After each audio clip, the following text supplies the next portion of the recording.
Hey, hi everyone. Happy Tuesday. Hope everybody is having a good week and had a good holiday weekend. I know I did lots and lots of yummy food. Um, so good. Love Thanksgiving. It's probably one of my favorite holidays. I just love the food. I love, how Thanksgiving is all about giving thanks and giving gratitude, which is something that I've actually really tried to do more in my daily life, and keep a gratitude journal. And just a side note here before we get started here, if you guys don't have the gratitude app, check it out. I absolutely love it. I don't know if you guys can see this here, but it's called the gratitude app. I have my clients use this as well. It's really cool because if you're struggling with just giving gratitude, it's really cool. You can put your pictures in there, right? What you're grateful for. It sometimes gives you prompts, because it's really good to think about things that you're grateful for.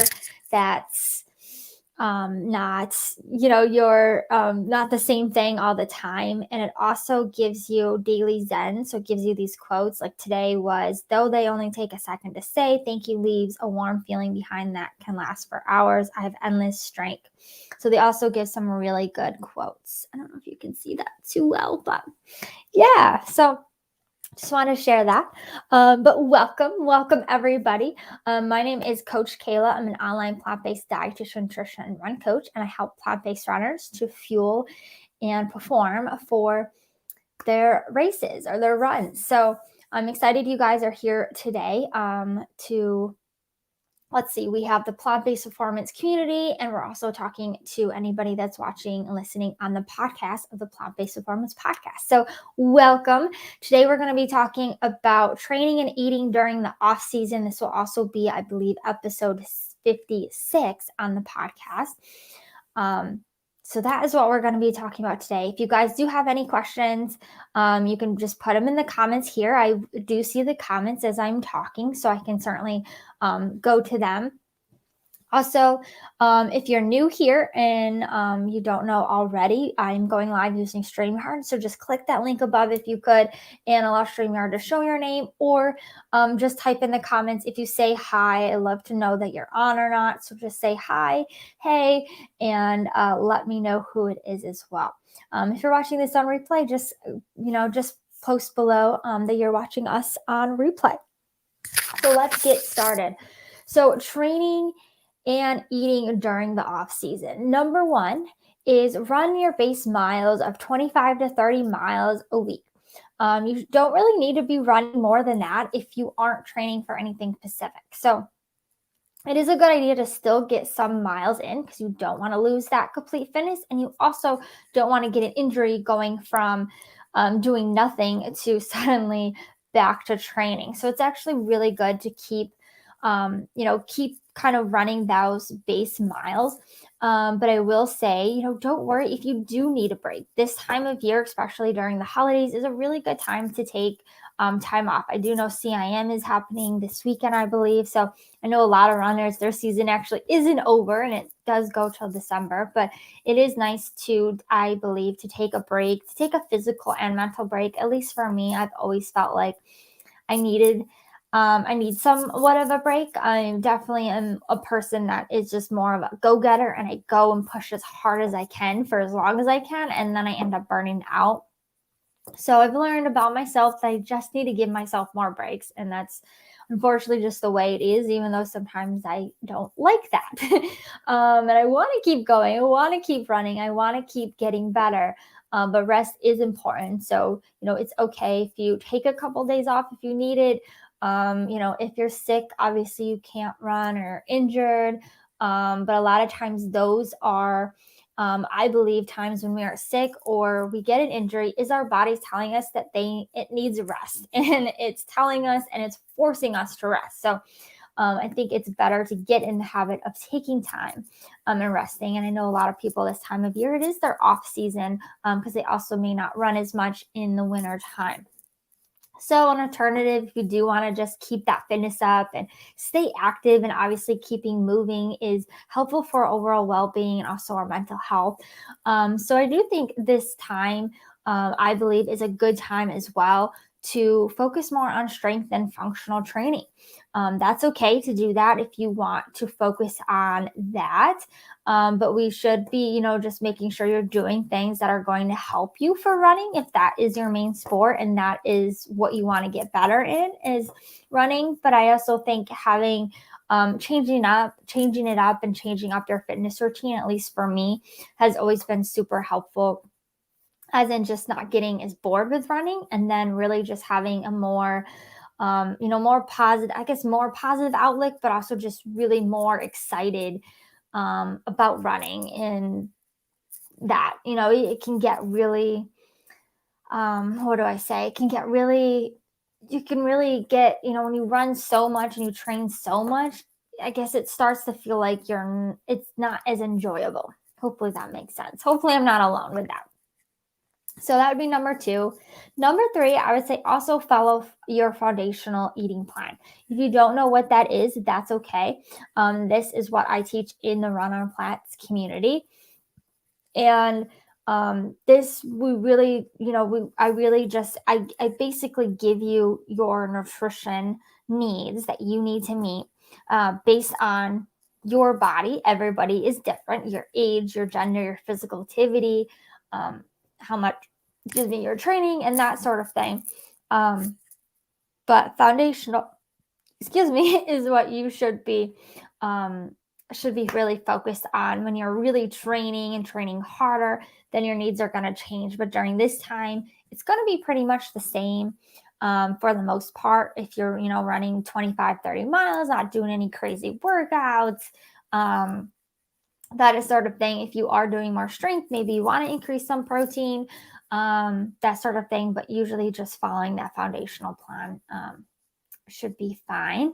But you do want to keep those calories, still keep, making sure you're fueling your body properly, especially if you're still running 30 miles a week. And if you're adding in strength training on top of that, it is still quite a bit. So you do want to keep continuing to eat well and meet those needs. Number 4 is practice eating intuitively. So I'm going to do a training actually, I think pretty soon, or I want to do another training here, talking more about intuitive eating. So if any of you are interested in intuitive eating specifically as an athlete or a runner, definitely comment below. I'd love to know if you're interested in eating more intuitively and mindfully and what that means. I may have done trainings before, so you may be able to look back, but I want to do another training on this. But I think this is a really good time during our off season to really learn to eat more intuitively. I think it can be a little bit harder when we're in training season to kind of learn intuitive eating. Sometimes we kind of start off too more. Ideally, what I like to do is like beginning of the year when I start working with a client, having them track, just so they have awareness, just so we know where we're at. And then hopefully, throughout the year, moving toward more intuitive eating. So by the end of the year, hopefully you guys can really, really tune in to really what intuitive eating kind of shares with us and teaches us. And the main thing is just listening to the hunger and fullness, because when we are really training, sometimes we can't really, our hunger is kind of not always there, or maybe it's really, really there kind of thing.